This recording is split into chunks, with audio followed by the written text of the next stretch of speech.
Valged liberaalsed naised on ausalt öeldes praegu iseenda suurimad vaenlased, kuna see rumal video levib kulutulena. Ma mõtlen, et sellel valgel naisel on meile küsimus.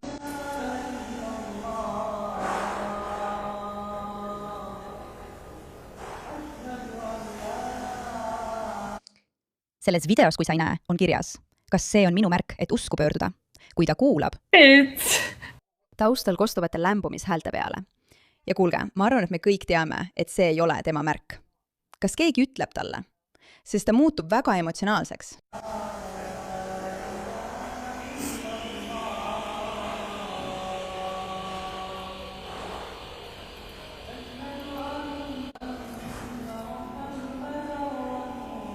Mõnikord ma ausalt öeldes ei suuda oma silmi ega kõrvu uskuda.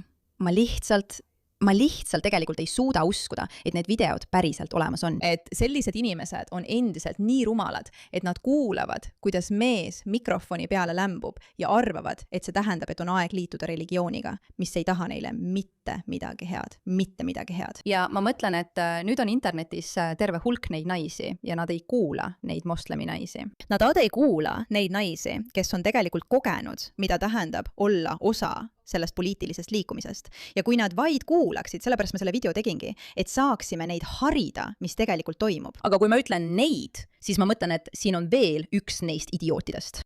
Meie issand ütleb meile selles Koraanis, kui me vaid näeksime ülekohtu tegijaid kohtupäeval, kuidas nad üksteisele näpuga näitavad ja üksteist süüdistavad, sest nad ei uskunud.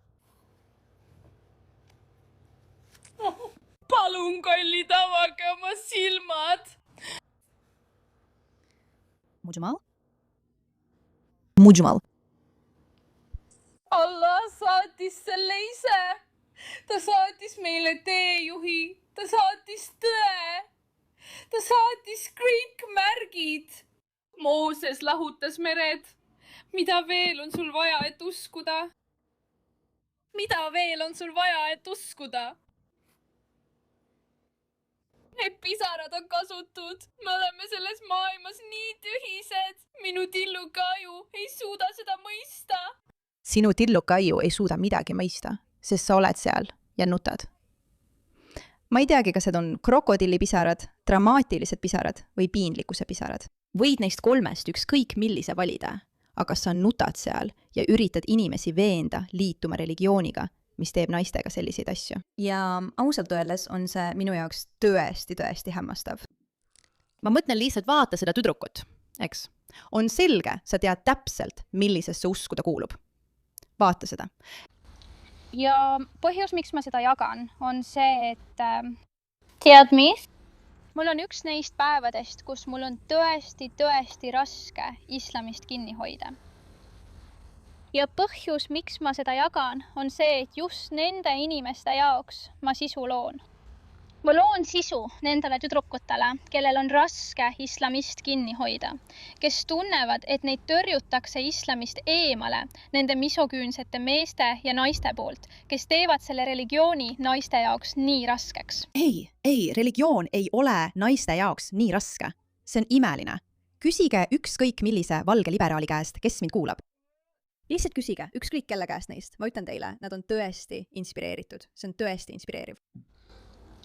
Kes tahavad välja tõrjuda kõik, kes mõtlevad neist erinevalt, kes tahavad religiooni relvana kasutada, et meid kahjustada, vaigistada, takistada meid oma kogemustest rääkimast.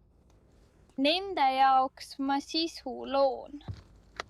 Ja tead, mõnikord tunnen ma end silmakirjatsejana, kui ütlen teile tüdrukud, et eristage seda, mida need inimesed teevad. Ärge laske neil end veenda, et see on islam. See ei ole islam. See on nende versioon sellest. Sest lõpuks saab lihtsalt mõõt täis. Lihtsalt lõpuks saab mõõt täis. Ja kas sa tead, mis mind täna tõeliselt endast välja viis? Enne kui me teada saame, mis teda endast välja viis, tahan ma, et te mõistaksite, kui uskumatult julge see on. Ma ei ole nagu need valded liberaalid, kes on napakad ja nutavad kaamera ees öeldes, ma olen nii inspireeritud, kõik, liituge selle asjaga. See naine seab tegelikult oma elu ohtu, sest ta on väga kuulus ja esindab islamit ning ta ütleb avalikult, et tal on sellega probleem. Kas sa tead, mida islam tavaliselt selliste naistega teeb? Kas sa tead, mida islam teeb, kui inimesed püüavad selle probleemidele tähelepanu juhtida? See ei ole hea. Tema on tegelikult julge, mitte need pisarad. Mitte need pisarad, selles ei ole mingit julgust, ainult rumalus. Aga sellel naisel võib tõesti olla mõistus peas. See alandav tunne, kui sind nii räigelt inimeseks olemisest ilma jäetakse. Moslemi kogukond on mind nii palju inimväärikusest ilma jätnud. Nad on minult inimlikkuse ära võtnud, et nad tunneksid end õigustatuna minuga ükskõik, mida teha. Südant lähestab. Moslemi kogukond on alates septembrist, vähem kui aasta jooksul, teinud mulle kõige kohutavamaid kuradi asju. Nad on mind laimanud, nad on mind kiusanud, nad on minu isikuandmed avalikustanud, nad on mu kuradi koju sisse murdnud. Nad on pannud mind end ebaturvaliselt tundma. Nad on käskinud mul endalt elu võtta. Nad on palvetanud ja palvetanud, et ma sureksin, et mind vägistataks, et mu lapsele tehakse haiget, et mu laps minult ära võetakse. Nad on mind pilganud, nad on loonud tehisintellekti. Nad tegi temast AI-põhise pornod. Nad tegi temast tehisintellekti pornod. Kas saad aru? See on naiste reaalsus islamiseerumise tingimustes. Ja samal ajal on sul need 2 idiooti, kes lähevad viraalseks oma sügavalt inspireeritud sideme tõttu. Vabandust. Mida sa oled siin maha maganud? Kas sul on need lapsed 2 silma vahele jäänud või? Ma mõtlen, kas sa oled neid videoid maha maganud? Tead, neid on tõesti lihtne vaadata. Noored 13-aastased tüdrukud, keda sunnitakse abielluma.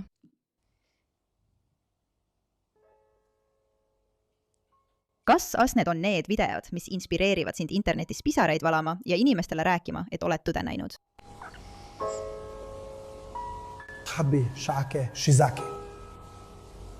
Ma ei lõpetanud oma õpinguid. Mis mind kõige rohkem häirib? Ma ei lõpetanud oma õpinguid. 13-aastane tüdruk ei saanud oma õpinguid lõpetada, sest ta abiellutati 29-aastase mehega. Ja? Mida sa rahvas? Kas sa tead päeval? Elu pärast vanust. Ta ütleb, et sellel vanusel on kõige raskem olla abielus. Ma mõtlen, milline 13-aastane tüdruk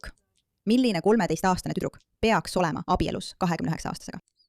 Muidugi, see krokodillipisaraid täis video ei tuleta seda kellelegi meist meelde.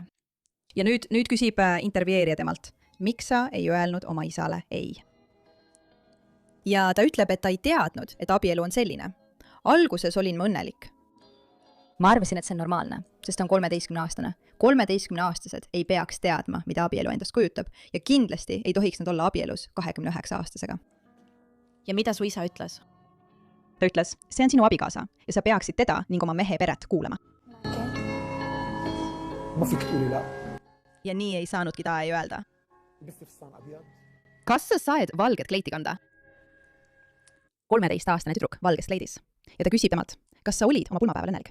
Ja ta ütles, jah, aga ta kartis, loomulikult ta kartis. 13-aastane tüdruk peaks mängima pruuti, mitte päriselt pruudiks saama. Ma ütlesin, et olen 16-aastane ja abiellun. Mida sa kartsid 13-aastaselt? Abielu. Kas 13 aastat? Kartsime minna.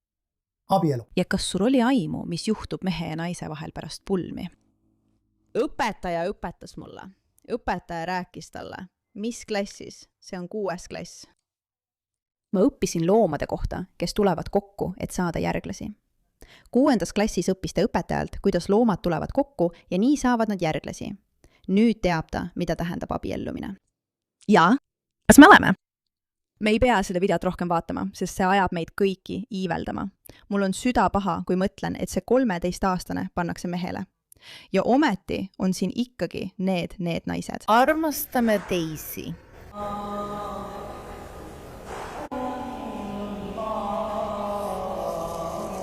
Ja sul on siin see hull psühhopaat. Aga vaata ülekohtutegijaid kohtupäeval, kuidas nad üksteisele näpuga näitavad ja üksteist süüdistavad, sest nad ei uskunud.